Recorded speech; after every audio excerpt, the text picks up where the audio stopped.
Mia didn't just work for Diddy, she was pulled into his orbit, where his inner circle called each other family. It sounded warm, like a tight-knit crew, but the reality was far darker. As his assistant, Mia's life revolved around his every whim. She dated Matt, a sound engineer, but their relationship was strained by Diddy's demands. They shared an apartment in New York, yet barely saw each other, their schedules dictated by a boss who controlled their time. The family dynamic was a carefully crafted illusion, masking a workplace where Diddy's word was absolute. Stepping out of line wasn't just risky, it could cost you everything. Mia described an environment where pleasing Diddy was the only way to survive, setting the stage for the turmoil that followed. The turning point came in South Africa, where Mia was sent to accompany Cassie, who was shooting a movie. What should have been a routine trip spiraled into chaos. Cassie caught Diddy cheating with Gina, and her devastation rippled through the team. Diddy, calling from Miami, turned his fury on Mia. Over the phone, he threatened to fire her and, chillingly, to kill her. Text messages from Cassie's team, including KK, flooded in, urging Mia to call him back or lose her job. "He needs you to call him now," one read, while another warned, not sure what to do. Mia, stranded far from home, was gripped by fear. "I was desperate, terrified, and really sad," she told the court, her voice heavy with emotion. She dodged his calls, texting that she was asleep, but the anxiety was relentless. Each message tightened the noose, leaving her feeling cornered with nowhere to turn. And this was just one storm in a series of many. Back in Los Angeles, Mia's job became a daily gauntlet. Every task needed Diddy's approval, but he was often unreachable, leaving her in a constant state of limbo. In 2011, he suspended her without pay over a trivial issue with his shirt, accusing her of insubordination. Another time, he erupted when she didn't have options laid out to his exact liking. A colleague, James Cruz, dismissed her distress, texting LOL when she wrote that Diddy was firing her. Each incident chipped away at her confidence, leaving her feeling defeated and powerless. The workplace was a pressure cooker, where Diddy's moods dictated everyone's fate. Mia couldn't quit, his influence was too vast, and the fear of his retaliation kept her tethered. But one incident pushed her to the brink of breaking. In St. Bart's, New Year's 2010, Mia faced a nightmare on a yacht chartered by Diddy. Surrounded by his entourage, including Kim and their kids, the setting was luxurious, but the atmosphere was suffocating.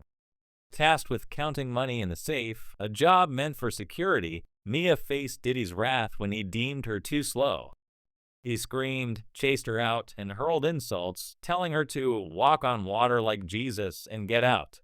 Terrified, she fled to the crew's cabin, begging to be taken to land. A storm and Diddy's control over her passport trapped her. Even when she reached shore, his staff forced her back to the yacht. In a car ride to a plane bound for Vegas, she overheard Diddy fabricating a story to suspend her again. The fear was paralyzing. She felt like a prisoner, unable to escape his grip. Kim tried to console her, but it was futile. Mia was trapped, her every move controlled by a man whose power seemed limitless. So why didn't she leave? Mia's social media posts from 2013 paint a jarring contrast to her testimony. She posted smiling photos with Diddy and Cassie, calling him her mentor and brother. One post thanked him for an extended family for life, while another celebrated his birthday with hashtags like #HappyBirthdayDiddy. She even called him a unicorn rockstar alien in a playful tone. The defense pounced on this, arguing it showed loyalty, not fear. How could she praise a man who allegedly traumatized her? Mia explained it as a survival tactic, a cycle of fear and forced loyalty. Her job was to promote Diddy, even when it meant burying her pain. Her therapist later described it as an abusive relationship dynamic, not romantic, but rooted in control and dependency. Mia was caught in a psychological trap, posting positivity to keep the peace while battling inner turmoil. The defense called it inconsistency, but Mia called it survival. And then came a bombshell that shook the industry. In November 2023, Cassie filed a lawsuit against Diddy, alleging abuse and sending shockwaves through the music world.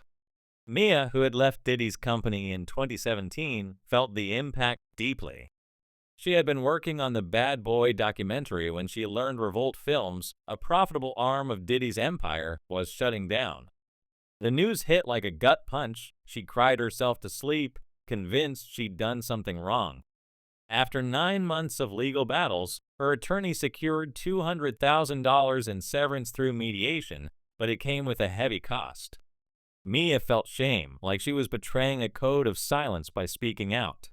When Diddy texted her in February 2024, asking to jog his memory, she panicked, throwing her phone behind the couch and running from the room. The trauma was still raw, manifesting as complex PTSD.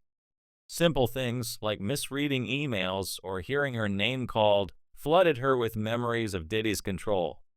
But the defense wasn't ready to let her story stand unchallenged. In cross-examination, Diddy's team came at Mia with full force.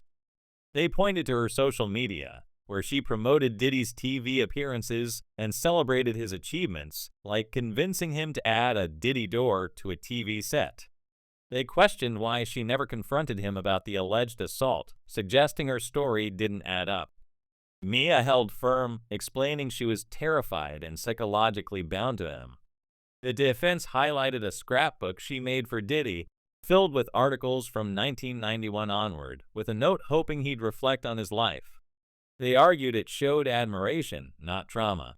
Mia countered that it was part of her job, a gesture made under pressure to keep him appeased. They pressed harder, pointing to a birthday video she compiled for him, filled with warm messages. Mia admitted she organized it, but insisted it was professional, not personal. The courtroom was a battleground, every question aimed to unravel her credibility, but Mia's pain was palpable, her voice steady despite the pressure. So, who held the upper hand? The lasting impact of Mia's experience is nothing short of haunting. She no longer works, crippled by complex PTSD that leaves her unraveling at the smallest triggers. An email misread, a name called across a room, it all brings back the fear of Diddy's control. He caused it, she told the court, her words heavy with conviction. The defense argued she exaggerated, pointing to her social media as proof of a different reality. But Mia's testimony revealed a deeper truth. Trauma isn't always visible, and survival often means masking pain to keep going. Her story echoes others in the industry, where power dynamics silence voices for years. Cassie's lawsuit opened the door, but Mia's words in court might just blow it wide open, forcing us to question what else lies hidden in the shadows of fame. What does this mean for Diddy's legacy? Mia's testimony paints a picture of a man whose empire thrived on control, where loyalty was demanded and fear kept everyone in line. Her story isn't just about one assistant, it's a window into an industry where power can hide ugly truths.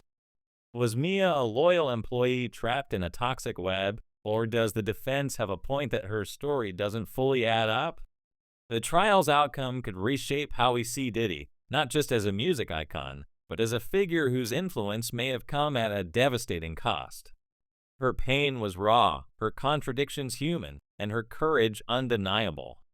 What do you think? Does Mia's story ring true, or is there more we're not seeing? Drop your thoughts in the comments, and let's keep digging into this saga as it unfolds.